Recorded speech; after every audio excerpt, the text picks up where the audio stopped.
ఎట్లా చదివి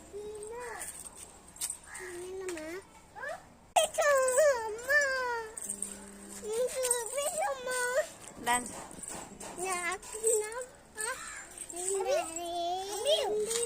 good evening అందరికి. ఇది తెగాడేసుకుంటుంది. టైంలో పిల్లలు ఇలా ఆడుకుంటే చాలా యాక్టివ్గా ఉంటాయి. కొంచెం బయట ప్రపంచం కూడా చూపిస్తూ ఉండాలి. ఈవినింగ్ టైంలో డైలీ ఇలా ఆడుకుంటూ ఉంటే చాలా యాక్టివ్గా ఉంటారు పిల్లలు, అవునా కదా? ఈ పిల్లలు కూడా ఇలానే ఆడుకుంటారా? ఆడుకుంటే కామెంట్ చేయండి.